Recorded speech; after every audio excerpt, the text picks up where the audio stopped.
Bonjour Men, une émission qui se concentre sur l'actualité des immigrés et des communautés hautes dans le Maine. Nous voilà avec une nouvelle édition, Jean Hakuziman au micro. Dans l'émission d'aujourd'hui, nous allons nous focaliser sur l'entrepreneuriat. Michel Molisho, le fondateur de Maine Med Cleaning, American Diamond Cleaning Services. Un jour, je me suis réveillé, j'ai dit à mon superviseur, j'arrête. Il est notre invité. La joie des immigrés venant d'obtenir leur certificat d'assistant infirmier. Là, on a date education, on a journée à graduation, parce que nous avons un certificat. Ils sont avec nous. Et notre collègue Ernest Ndaïsaba nous parle des contraintes que les jeunes immigrés rencontrent en voulant parler la langue d'origine de leurs parents. Les détails dans un instant. This program is sponsored by Maine Humanities Council, a statewide nonprofit that uses books, poetry, and big ideas to bring people together to discuss issues of importance. Maine Humanities Council offers facilitated discussion projects, speaker events, grant funding, and more. Maine Humanities Council would love to work with you to bring programming into your organization and your community. Please visit mainehumanities.org to learn more. Vous êtes les bienvenus dans cette émission sponsorisée par Maine Humanities Council. Au micro, Jean Hakuziman. Et l'entrepreneuriat aux immigrés. Amen. Un sujet pas neuf, nous en avons parlé maintes fois. Mais aujourd'hui, nous avons un invité spécial, Michel Molisho. Il nous détaille combien de courage qu'il faut pour oser commencer un business et jusqu'à gérer 157 employés. Premièrement, je m'appelle Michael Molisho. Je suis d'origine congolaise, je suis un entrepreneur ici aux États-Unis. Pourriez-vous nous parler de cet entrepreneuriat que vous avez commencé? J'ai commencé avec une compagnie de cleaning. Ça fait à peu près presque 10 ans que je suis déjà dans les affaires avec ça.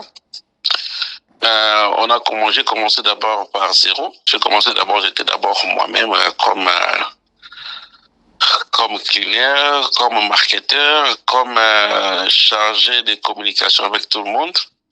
Et maintenant, je suis au moins plus de 127 employés pour le moment. Donc, c'est ça. Ça fait 8 ans, donc à peu près 10 ans. En 2016, vous êtes une seule personne. Et maintenant, après 10 ans, vous êtes 127. C'est impressionnant. Merci beaucoup. C'est ça que j'explique pas à beaucoup de gens. Un entrepreneur, c'est quelqu'un qui a une goal. What is your goal? Parce que je peux pas entrer dans une business si je sais pas mon goal. Donc, ma goal, je me donnais au moins chaque année, je me disais, je dois arriver à tel. Chaque année, je dois arriver à tel. Chaque année, je dois arriver à tel. Avec les problèmes d'économie en 2024, on était au moins à 150. On a dit, c'est réduit un peu. Parce qu'il y a le problème d'économie, beaucoup d'entreprises sont fermées et tout. Bon, on continue comme ça. On va voir de l'avenir. Parlez-nous de ton entreprise, ton cleaning company, agence de nettoyage. Comment est-ce que ça fonctionne? Vous avez quel type d'employeur? Moi, ce que nous faisons dans cette cleaning company, ce n'est pas seulement une compagnie de nettoyage. Cleaning company, c'est une small industry. Quand tu es dans cette industrie, parce que nous avons le président qui est moi-même, nous avons les CEO, nous avons les vice-présidents, et nous avons les directions générales, nous avons les managers, nous avons les supervisors, et nous avons les leads. Et après, nous avons des départements de projects. Les projets, c'est-à-dire des glaces, ceux qui font des glaces. Nous avons notre département à travailler justement pour faire des carpets, shampoo them. Notre département, ils font seulement les waxing floor. Et last department is housekeeper. Avoir cette idée en tant qu'immigrant, je dirais, Comment est-ce que c'est venu dans ton imagination? Bon, vous savez, nous venons dans l'Afrique et l'Amérique, on est différents. Moi, je dis souvent aux gens, en Afrique, nous avons l'avance de voir beaucoup de choses parce que nous avons une challenge. Je ne sais pas si on se comprend. Cette challenge, c'est-à-dire que nous créons nous-mêmes quelque chose, que you building something yourself. Mais au contraire, avec ce qu'on est venu trouver ici, ce sont des histoires en génération. Tu vois, grand-père a créé, son père, ça descendit comme ça. Moi, l'idée est venue à moi quand je suis arrivé dans ce pays. Je me disais, fais tes études, trouver le travail, combler ta famille. C'était ça l'initiative. Mais un jour, je me suis réveillé, je me suis dit, non, I can't do that. Je ne peux pas. Je suis intelligent, je suis ambitieux, je dois travailler. Je dois créer mon propre entreprise. Avant, j'ai travaillé à Medical Center, j'étais un employé là-bas. Un jour, je me suis réveillé, j'ai dit à mon superviseur, j'ai dit, j'arrête, je ne peux plus continuer. Are you sure? Tu penses que c'est une bonne décision? J'ai dit, oui, j'ai toutes les capacités de créer une entreprise. Il m'a regardé, il m'a dit, mais comment tu vas faire tu n'as même pas l'argent? J'ai dit, tu sais, nous on est déjà des fois, Dieu va promouvoir pour ça. Et après, j'ai commencé, d'abord, chercher un bureau, c'était toute une affaire. Il faut donner un grand dépôt. Pour un dépôt, il faut rassurer que dans 5 ans, tu peux commencer à payer. Tu vas payer pas en retard, quoi. Et j'ai commencé comme ça.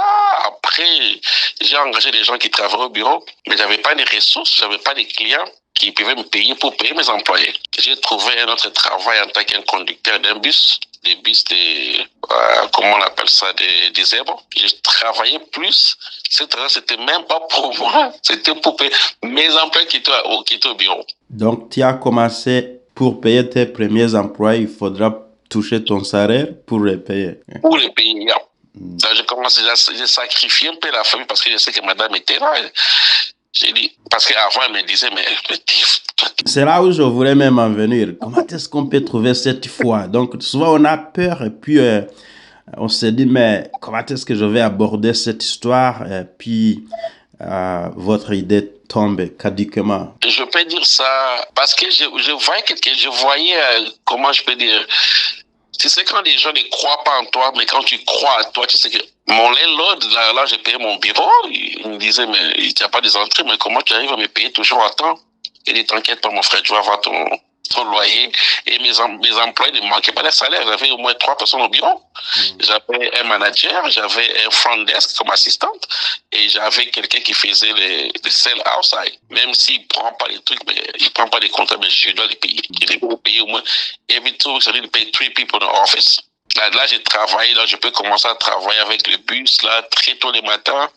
J'ai double les shifts, de façon que je puisse avoir au moins maximum de paiement de 1 mois. C'est une histoire à raconter, mais quand tu vois les immigrants ou bien les gens qui viennent au Maine, au New Maine, souvent on a des idées vraiment, de bonnes idées, puis quand on entre dans ce shift du matin au soir, ça tombe comme ça, on n'a même pas besoin de se réveiller pour commencer un business. Comment est-ce que tu peux conseiller aux gens dans cette situation? Moi, je peux conseiller aux gens, ils doivent être des ambitieux. Tu sais, un ambitieux peut mouvoir une montagne. Yeah. Et si tu n'es pas ambitieux, tu sais, moi, il y avait des fois, il y avait la peur qui revenait à moi. Et je me disais, ok, je vais étudier à l'USM, j'ai fini mon université, je peux trouver un bon boulot et être un salarié.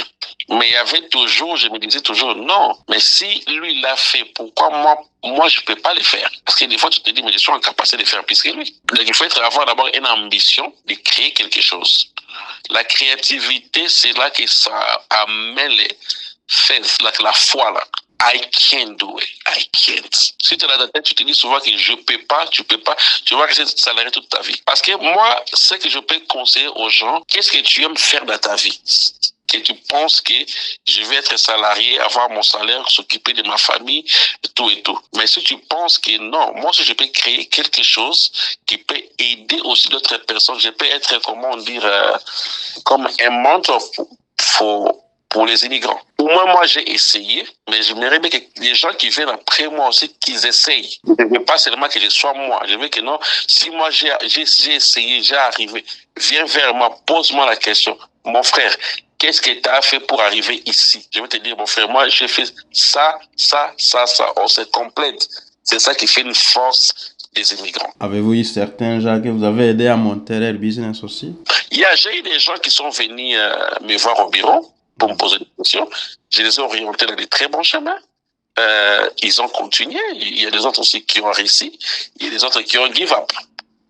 Il y a l'autre qui m'a dit, il me dit, boss, that's too much. C'est trop. Je ne sais pas comment tu arrives à dormir, mais j'ai envie d'arrêter. Quel est ton goal? Ce n'est pas que tu dois faire une entreprise parce que tu m'as vu que moi j'ai fait. C'est dans votre code ou c'est dans votre ambition, c'est dans ta vision que tu veux créer quelque chose. Parce que moi, je ne peux pas créer une journal parce que je vois que, Jean, toi, tu es une journaliste. Tu vois? Mais ce n'est pas dans c'est pas mon ambition à moi. Donc, je ne vais pas te copier. Je dois faire quelque chose qui est bon, c'est que je suis bon à faire mieux. Si j'ai une vocation d'être un journaliste, je vais te poser la question, mon cher, comment tu arrives à faire ça? Moi, si je suis un journaliste, tu vas m'apprendre. Mais les gens qui veulent te copier, ils ne sont pas des journalistes, mais ils veulent faire comme toi. Moi, mon premier client, je vais te dire, ça, c'est une histoire que tu dois comprendre ça. Ah, il faut m'en parler. Mon premier client, c'était Cross Assurance. Un jour, c'était mon jour off. J'ai dit que je dois travailler aujourd'hui au bureau. J'arrive au bureau, j'ai trouvé tout le monde. Ils étaient très propres, ils brillaient très bien. J'ai dit, toi, tu fais quoi? J'ai posé à la personne, à la seule personne, what are you doing today? Oh non, j'ai des rendez-vous, tel endroit. J'ai dit, bon, ça fait 3 mois, je vois pas les résultats de ce que tu fais. Et moi, j'ai démarré ma voiture, je suis à la Cross Assurance. Et je suis rentré. On m'a bien accueilli. J'ai posé la question, qui travaille ici d'abord comme cleaner? On m'a dit, il y a une compagnie qui travaille ça. J'ai dit, mais tu sais qu'ils travaillent sale? Et il me dit, oui, ils savent rien faire. On a pris contact. Deuxième jour, je suis venu. J'ai donné ma proposition, J'ai dit, bon, pour travailler cette building chaque mois, ça va me coûter $4,000. La dame qui me dit, non, moi, je paye au moins $2,800 chaque mois, 4,000 c'est trop. Et dit, si tu me donnes ça à combien? Oh, d'abord, 2,800 on trouve que c'est déjà beaucoup. On va réduire. Je l'ai regardé, c'était la vice-présidente d'Écosse. Je l'ai regardé, je lui ai dit, combien tu penses en me payer chaque mois? Il me dit, je peux te payer $600. Il dit, $600? Même pas 800. Il me dit, non, je veux que tu travailles seulement 3 jours, lundi, mardi, mercredi et vendredi. J'ai dit, ça va, deal. Il me regarde, il me dit, tu acceptes $600? J'ai dit, oui, j'accepte. Mais le building est tellement grand, à $600, j'ai dit, oui, j'accepte. Je rentre dans mon bureau, j'ai dit, on a eu un contrat, tout ça. Tout le monde était très content. Et j'ai dit, bon, voilà ce qu'ils vont commencer à payer $600. Tu vois les visages de tout le monde, je dis, mais ça, c'est même pas la moitié de notre loyer de bureau. J'ai dit, watch me. On va aller travailler là-bas demain. On a pris toute l'équipe, on a travaillé. J'ai engagé l'un de mes cousins comme cleaner, lui et sa femme. Ils ont commencé à travailler. J'ai dit, vous aussi les payer. Je suis rentré même. Tu sais que je ferme cette entreprise, même pas une loan. 0 loan. Pas de crédit. Non, 0 loan jusqu'à maintenant. 0. Avant qu'on arrive à la fin du mois, Cross Assurance a dépensé $18,000 pour me payer. Avant même pas un mois. Tu sais pourquoi? Vas-y. J'ai dit, je vois votre carpette, c'est sale, il faut qu'on nettoie ça. Oh, ça coûte combien? On a chargé, ça coûte autant. Votre flore, si on fait, ça va être très joli. Tu vois, les clients vont tellement aimer. On a fait vos glaces, vos plafonds. On a ramené cette building dans 1 mois. Quand ils ont payé $18,000, la dame m'a appelé. C'est ça qu'elle m'a dit? You are a genius. Elle dit, mais si tu veux maintenant que je puisse maintenir, tu vois, tu as dépensé beaucoup d'argent. Si tu veux que je puisse maintenir cette building, il faut au moins $5,000 chaque mois. Parce que si tu laisses ça comme ça, tu me payes mes $600, ça va revenir comme c'était avant. Donc, pour qu'on préfère garder cette image de cette building, c'est que tu vas commencer à payer $5,000 le mois. Je ne vais pas te charger des taxes, tout et tout. Et tu sais, le président était très content. C'est OK. 3 semaines, je suis rentré dans une réunion avec ma team. Il dit, vous savez combien Cross paye maintenant? Ils ont dit non. Je dis, they pay $5,000 now. Je dis, mais how do you do that? C'est le seul conseil que je donne aux nouveaux entrepreneurs. Il n'y a pas un petit marché. Dans ce petit marché, tu peux en avoir plus de gains. Parce qu'il y a des gens, tu peux aller te dire, oh, je vais te payer. Ah non, ça c'est quel argent? Je vais payer quoi? Non. Prends d'abord. C'est une test. Chaque fois quand je cherche un marché, je me dis, tu travailles avec qui? Je travaille avec Cross Assurance. Oh, c'est une grande compagnie d'assurance. Et à partir de là, on a eu l'aéroport, on a eu tous les hôpitaux. Lorsque les immigrants commencent une idée commerciale, nous sommes toujours derrière le reste, quoi. Comment est-ce que vous surmontez ces obstacles? Bon, les obstacles, tu peux surmonter ça d'abord. Il faut d'abord faire confiance à tes employés. Premièrement, des choses, ça, c'est parce que ce sont tes employés qui doivent travailler sur les lieux, les faire confiance. Et cette confiance, les employés going to trust you, c'est grâce aux employés que tu peux keep un contrat.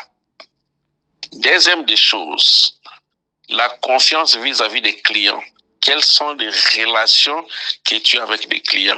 Quelles sont tes communications avec tes clients? Moi, ma façon d'être, quand un client m'envoie email, je vois déjà la 7, je me réveille toujours à 4h, 5h déjà. Je ouvre mon email, je regarde déjà. Déjà à 8h30, je commence à voir des emails des clients. Je n'attends pas pour fixer un truc, j'agis immédiatement. Je dis c'est où, quel endroit, ou tel endroit. Je prends ma voiture moi-même avant que même les directeurs ou les managers, j'arrive sur le lieu d'abord. Je regarde, je prends les photos, je dis, sometimes I fix myself pour avoir la confiance des clients. Parce que quand les clients vont même les présenter, j'arrive sur place, ils voient, oh, c'est ça, ils ont oublié, ils n'ont pas cleané ici, tout et tout. Je rentre dans le closet, je prends les histoires, je commence à mopper moi-même. Je fixe les problèmes. Quand je rentre au bureau, c'est là qu'on fait une réunion avec ma team. Je dis, voilà, il y avait ça. J'étais allé à telle heure. Et il y a des fois, je suis les dernières personnes à faire les tours à tous les lieux que tout le monde travaille. Vérifier que les portes sont closes. Est-ce qu'ils n'ont pas oublié l'eau? Est-ce qu'ils n'ont pas oublié une trash à l'intérieur? C'est le travail d'un inspecteur, c'est lui qui fait ça. Mais je vais être sûr que le travail a été bien fait pour que je puisse avoir plus de confiance de mon client. Parce que perdre un marché, c'est une catastrophe dans les entreprises. Gagner un marché, c'est très difficile de gagner un marché. Les perdre, c'est facile, mais quand tu les payes, tu sens les coûts directement. Boum! Un employé, lui, sait que c'est un employé. Mais toi, tu es chef d'entreprise. Et ton entreprise run because ce sont tes clients. Cette confiance-là, comment je peux dire, cette estime des clients, ils en ont envers toi, sur ton entreprise, tu dois garder cette image-là et tout. Là, toi, tu te limites, c'est là que Dieu commence. Mais d'abord, pour nos frères, nos communautés, moi, je le dis aujourd'hui, à votre radio, mes frères, sœurs, il ne faut pas avoir peur si tu veux commencer quelque chose. Il faut essayer, il faut toujours essayer. Il faut essayer. C'est une immense joie de voir les étudiants immigrés lors de leur cérémonie de fin d'études. Aujourd'hui, nous sommes à Lewiston où notre collègue Madeleine May a parlé aux graduats du programme d'assistant infirmier CNA. Bonjour, je me réponds au nom d'Olivera Kiesen. J'ai terminé mon CNA class. Ça a été un peu difficile parce que 6 mois avec le froid des États-Unis, ça n'a pas été facile pour moi. Toutefois, nous sommes arrivés à la fin. Donc, c'est une très bonne formation. Ce qui m'a beaucoup plu dans cette formation, c'était... on parlait beaucoup plus de l'anatomie humaine, comment traiter l'être humain pendant qu'il est en souffrance, pendant qu'il est malade, ta famille, collègues, c'est pas moi qui. Donc, c'est vraiment hyper important cette formation. Et ça nous a pris énormément de ressources. Mais par la grâce de Dieu, nous voici arrivés à la fin. Donc nous sommes super contents parce qu'aujourd'hui c'est notre jour de célébration.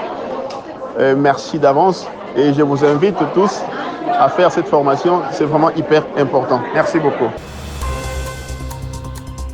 Bonjour Men vous partage les contraintes que les jeunes immigrants d'Amérique venant des Grands Lacs d'Afrique rencontrent à parler et comprendre la langue d'origine de leurs parents. Ernest Ndaïsava. Les grandes contraintes pour les enfants qui grandissent ici en Amérique à garder la langue maternelle ou la langue de leurs grands-parents. C'est le temps. Les parents ils n'ont pas le temps suffisant de rester avec les enfants. Et aussi, il faut que les parents aussi aiment la culture. Parce qu'il y a même des parents au Burundi qui ne parlent pas le Kirundi, qui n'enseignent pas les enfants le Kirundi. Mais il y en a qui veulent que les enfants parlent français seulement, anglais. Parce que, je te dis la vérité, même s'ils parlent l'anglais ou le français, Alors, pour que les enfants sentent, c'est pas leur, la terre d'origine, alors il faut qu'on garde la langue maternelle. Comme ça, les enfants, ils vont avoir la confiance, il y a fierté. Il faut d'abord que les parents aient cette fierté d'être africains, d'être burundais ou quoi, et grand lac. Voilà, je commence par les Américains, par exemple. Moi, j'aime l'Amérique. Pourquoi je commence par ça? Dans la Constitution américaine, ils encouragent les gens à garder leur culture. Ça, c'est quelque chose de très important. Les immigrants le savent. C'est ça le problème. Le problème, c'est que les immigrants ne savent pas ça. Si tu regardes comme Winifred, qui a fourni un effort extraordinaire en finançant le DNA, donc chercher l'origine de quelqu'un, c'est-à-dire qu'à elle a senti ce trou. Quand vous êtes ici et que vous ne parlez pas votre langue, tu te sens perdu. Mais c'est interne. Donc, pour nos enfants qui savent bien leur origine, en les expliquant, il faut utiliser ces exemples-là pour lui montrer que, voilà, il y a des Américains qui font un effort de trouver leurs origines. Est-ce que tu veux être dans ce groupe-là? C'est pas quelque chose qui est tangible, mais c'est quelque chose qui travaille sur la psychologie des enfants et qui aide à trouver une des solutions parmi le grand défi qu'on est en train de vivre. Un autre problème, c'est que les immigrants, tu peux commencer par les pays grands, par exemple, que nous connaissons très bien. Burundi, Congo, le Rwanda, ça, ce sont des terres belges à l'époque. Donc, ils sont censés parler le français. Le problème est que nos parents, je peux dire les Africains, les Africains, en Afrique, ceux qui ont un peu de moyens, ils ne voient pas la valeur de leur langue. Ils commencent à forcer les enfants à parler français, que ce soit l'anglais. Donc, la décultivation, je peux dire, commence chez nous. Ça, c'est psychologique. Et tu viens en Amérique avec cette psychologie que tu ne connais pas. Et ça se développe ici. Parce que chez nous, on est évolué quand tu parles français langue. Ce que je peux dire, quand on regarde les Somaliens, par exemple, eux, ils gardent leur langue. Mais la façon dont ils gardent leur langue, il y a quelque chose que j'ai très important. Eux, quand ils viennent avec la famille, leurs femmes restent à la maison. Ça les aide à garder la langue. Et ils commencent à avoir des contraintes d'apprendre la langue. Cette contrainte reste dans la psychologie. Et quand elle entre à la maison, qu'elle voit que son enfant commence à parler l'anglais, eux, comme j'ai dit, commencent à apprendre son enfant comme un enseignant. Ça, c'est très important. Bon, c'est ce que j'ai vu. Nous, que ce soit le papa, maman, au travail. Comment éradiquer ça? Éradiquer ça, c'est conscientiser les parents. Montrer les parents l'importance de parler la langue maternelle. Ça, quand les parents voient cette importance, ça va aider les enfants. Parce que les enfants, eux, ne voient pas l'importance. Ils vont voir l'importance quand ils vont grandir. Ils vont commencer à voir, il fallait parler la langue maternelle. Par exemple, mon enfant commence à me dire, mais papa, je vois que j'ai fait l'erreur. Et surtout, c'est vous qui ont fait l'erreur. C'est pas moi d'ailleurs. C'est ce qu'il m'a dit. Mais j'accepte, je comprends. C'est notre échec. Mais comment éradiquer, comment changer ça? C'est conscientiser les familles dans nos groupes de causerie, dans la communauté. Il faut exposer le problème et guider avec des suggestions d'une solution palpable. Vous venez de passer plus de 10 ans à l'étranger et vous arrivez à garder et à parler le Kirundi, à comprendre le Kirundi. Comment ça s'est passé? Tout simplement, c'est juste parce que ma famille a continué à communiquer avec moi en Kirundi. Et les amis de la famille proche ou même la famille, on communique toujours en Kirundi. Même si certaines fois, je ne peux pas entendre ou comprendre les mots, je dirais. Mais ils parlent toujours en Kirundi, donc je suis capable de garder vraiment la langue, d'une certaine façon, bien sûr. Vous aviez un programme spécifique à parler Kirundi à la maison? Ou vous aviez à Noël, est-ce que vous allez parler Kirundi? Non, vraiment. Même jusqu'à aujourd'hui, c'est juste notre langue. Et qu'est-ce que vous conseillez aux familles par rapport à la culture, bien qu'on apprenne en français ou en anglais? Bon, je conseillerais à la famille de garder leur culture, C'est très important. Et à l'école, vous aviez à parler le Kirundi avec d'autres Burundais ou d'autres personnes qui entendent le Kirundi? Pas vraiment. Jamais. Est-ce que le temps que vous passez en famille est suffisant pour garder vraiment la notion de Kirundi? Je dirais oui, en termes de la base, oui, c'est assez suffisant. Et vous avez d'autres occasions à ce que vous parliez Kirundi en dehors de la famille? Oui, comme j'ai mentionné avec les amis de la famille, à la messe ou à des occasions spéciales. Et vous arrivez à comprendre le Kirundi pendant les discours de fête ou bien les homélies de messe? Oh oui, quelquefois. Si certains mots peuvent être compliqués à comprendre, bien sûr, mais habituellement, je me débrouille. Dans certains pays, il y a des communautés qui ont des programmes d'enseigner la langue maternelle aux petits-enfants. Vous ne savez pas où ça existe chez vous, là où vous, dans votre localité? Il y en a quelques programmes qui enseignent la culture, la danse burundaise, les tambours, la langue aussi. Et avec les gens qui sont restés au Burundi, vous communiquez au téléphone en Kirundi? La famille. La famille. Oui, la famille. Avec la famille, on communique en Kirundi. Mais je dirais que pour moi, je mélange les trois langues. Oui, mes pensées, c'est en français et en anglais. Et j'essaie de traduire en Kirundi. Bon, c'est ça, vous pensez en Kirundi, vous pensez en français et en anglais, mais vous parlez en Kirundi. C'est ça le problème qui se passe. Exactement. Et des fois, vous prononcez mal des mots Kirundi ou d'autres. Est-ce qu'il n'y a pas des gens qui sont moqués de vous et qui semblent et qui sont découragés par les amis? Qu'est-ce que tu leur dis? Pour moi, vraiment, parce que je garde bien à tenir ma langue et ma culture, ça ne me dérange pas. Je dirais aussi que je suis très fière de ma culture et ma langue. Donc, ça ne me fait rien, ça ne me dérange pas. Et j'encouragerais aussi d'autres immigrants à garder leur culture, leur langue aussi, parce que c'est un avantage, bien sûr. Parce que je veux aussi que mes enfants, dans le futur, puissent apprendre ou connaître au moins d'où ils viennent. Je veux que mes enfants sachent d'où leurs parents viennent, leurs grands-parents, même s'ils ne sont plus ici. Je veux quand même qu'ils gardent leur culture. C'est juste vraiment important à ne pas s'assimiler. C'est bien de s'intégrer, d'apprendre d'autres langages et d'autres cultures, mais c'est aussi c'est une question de fierté. C'est la raison pour laquelle j'encouragerais d'autres à continuer d'apprendre et de communiquer en leur langue maternelle, parce que c'est juste important de connaître les racines. Et voilà, nous sommes à la fin de cette émission et nous vous remercions sincèrement de nous avoir prêté une oreille attentive. Avez-vous une histoire pertinente dans la communauté? Appelez-nous ou envoyez-nous un message à amjambafrica@gmail.com. Je vous invite à la prochaine émission. Prenez soin de vous.